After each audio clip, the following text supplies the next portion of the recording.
So hey guys, hello and welcome back to my channel. This is Sweety. And guys, ये video मैं ऐसे बना रही हूँ क्योंकि मैं इस मोमेंट पे मैं अभी अपने घर पे नहीं हूँ एंड मैं अपनी चाची के घर पे आई हूँ because of some functions. So yes, तो मैं अभी यहाँ पे हूँ। सो इसलिए मुझे एक रूम में बैठ के बनाना पड़ रहा है और यहाँ पे लाइटनिंग भी अच्छी नहीं है।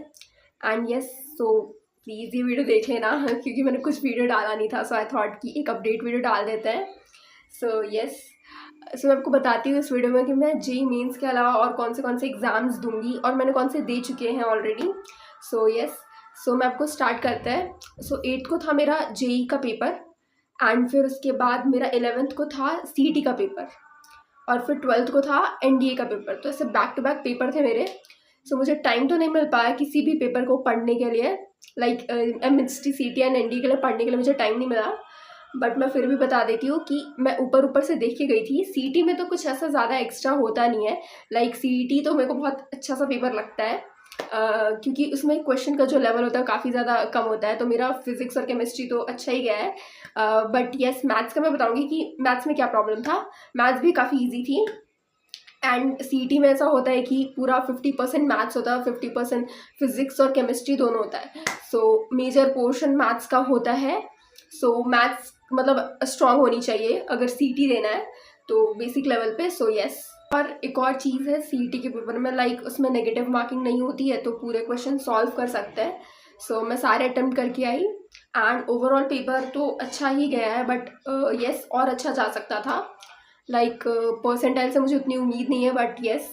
सो नेक्स्ट अटेम्प्ट भी है सीईटी का जो कि मई में है। So I am also giving that. So yes, 12 मई से आई थिंक वो स्टार्ट होगा। सो अब थोड़ा बात करते हैं एनडीए का। सो लाइक एनडीए का मुझे कुछ भी नहीं पता था। मुझे ये भी नहीं पता था कि सब्जेक्ट्स कौन से हैं एनडीए में। सो लाइक एक दिन पहले, लाइक 11th की रात को मैं ऐसे देख रही हूँ कि क्या क्या है, वेटेज कौन सा है, मैं सर्च कर रही हूँ। तो फिर मैंने पूरा सर्च किया, अच्छा ये सब्जेक्ट है। सो ऐसा था कि एनडीए में भी मेजर सेम था कि लाइक मेजर पोर्शन मैथमेटिक्स का था एंड फिर उसमें जीएटी होता है। मैथमेटिक्स स्पेशली 2 आवर्स का होता है। उसमें 2 पेपर्स होते हैं, लाइक मैथमेटिक्स 2 आवर्स का होता है एंड फिर उसके बाद जीएटी होता है। सो पहले 2 घंटे मैथमेटिक्स हुआ, फिर उसके बाद हमें एक डेढ़ घंटे का शायद ब्रेक था, वो ब्रेक मिला। फिर उसके बाद जीएटी का पेपर हुआ और जीएटी में काफ़ी सारे सब्जेक्ट्स होते हैं। लाइक उसमें होता है फिजिक्स, केमिस्ट्री, बायो भी होता है, बायो के क्वेश्चंस आए थे एंड सोशल साइंस होता है, हिस्ट्री था, सिविक्स के क्वेश्चंस थे एंड इंग्लिश का मेजर पोर्शन होता है। लाइक इंग्लिश भी आई थिंक 50 मार्क्स का आता है, 50 क्वेश्चन आते हैं आई थिंक इंग्लिश में। यस, 50 क्वेश्चन आते हैं। यस, तो इंग्लिश समहाउ काफ़ी अच्छा चला गया, लाइक अच्छा था इंग्लिश। अब वो आई डोंट नो, देखना पड़ेगा वो मेरे को। बट हाँ, मेरे हिसाब से तो मेरा पेपर एनडी का ठीक ठाक गया एंड यस। और काफ़ी और फिजिक्स एंड केमिस्ट्री में भी काफ़ी इजी क्वेश्चंस थे। लाइक जीएटी काफ़ी अच्छा गया। लाइक अगर मैं जीएटी की बात करूँ तो वो काफ़ी अच्छा था एंड अगर मैं मैथमेटिक्स की बात करूँ सो मैं मैथमेटिक्स के पोर्शन को पूरा अलग ही एक्सप्लेन करती हूँ कि मेरा मैथ्स दोनों में क्या प्रॉब्लम था। तो गाइस, मुझे एनडीए का पेपर देने में काफ़ी ज़्यादा इंटरेस्टिंग लगा एंड काफ़ी ज़्यादा मज़ा आया एंड टाइम कैसे चला गया मुझे ये भी नहीं पता क्योंकि फर्स्ट ऑफ ऑल वहाँ पे वो एक्चुअल पेपर जैसा था, ऑफलाइन पेपर था एंड सब अपना पेपर सॉल्व कर रहे थे। सो काफ़ी ज़्यादा इंटरेस्टिंग था। ओएमआर शीट फिल करनी थी। सो वो काफ़ी ज़्यादा मज़ा आया एंड उसमें काफ़ी सारे सब्जेक्ट्स थे, इसीलिए काफ़ी मुझे इंटरेस्टिंग लगा पेपर को सॉल्व करने में। सो यस, अब बात करते हैं दोनों पेपर के मैथमेटिक्स के पोर्शन की।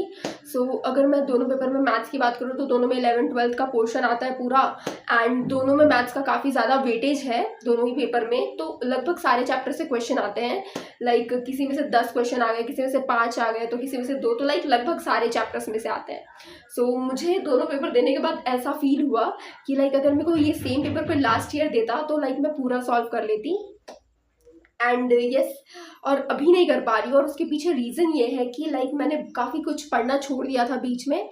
लाइक फिर जब मैंने कुछ टॉपिक्स को लाइक जेई लेवल तक किया, फिर उसके बाद जो और टॉपिक्स थे मैंने सबको नहीं पढ़ा और मैंने छोड़ दिया and it was a biggest mistake of mind कि मैंने वो टॉपिक्स छोड़ दिए। इसके कारण एग्ज़ाम में ऐसा लग रहा था मैं उस चीज़ों को रिकॉल नहीं कर पा रही हूँ। बल्कि लास्ट ईयर तक मेरे सारे चैप्टर्स एकदम टू द पॉइंट थे। बट मुझे अभी ये पेपर देने के बाद ऐसा लग रहा है कि यार मुझे वापस से लाइक पूरा गो थ्रू करना पड़ेगा, वापस से पढ़ना पड़ेगा, तब जाके वो मुझे आएगा। सो आई एम ग्लैड कि मैंने दिया, तो मुझे एटलीस्ट मेरी मिस्टेक पता चली, क्योंकि अभी तक मैं यही मान के आ रही थी कि मैंने 11th-12th में तो किया है, सो मुझे पूरा ही मैथ्स आता है, कोई मुझे दे देगा तो मैं कर लूँगी। But I was wrong here कि मैं उसको कंटिन्यूएशन में नहीं की, तो मैं उस चीज़ों को काफ़ी ज़्यादा भूल रही थी। And I will suggest you कि यार प्लीज़ छोड़ना मत किसी भी चीज़ को, कोई भी एक सब्जेक्ट को अगर हम छोड़ देते ना, सो यही हो जाता है, लाइक काफ़ी ज़्यादा लैक कर जाता है, आप चीज़ें भूल जाओगे, फिर पढ़ना और ना पढ़ना एक ही हो जाता है। So yes, that was my experience of my paper. एनटी ने रिस्पॉन्स की भी आउट कर दिया है, सो मैंने अभी तक चेक नहीं किया है, क्योंकि गाइज मेरे को यहाँ पे बिल्कुल टाइम नहीं मिल पा रहा है। सो मे बी मैं डायरेक्टली रिजल्ट ही देखूँगी। एंड येस, सो उस मोमेंट पे बात करेंगे। So I hope this was it for the video, and मुझे बस अपना एक्सपीरियंस बताना था मेरे पेपर का। That is it for the video, and yes, thank you and bye bye.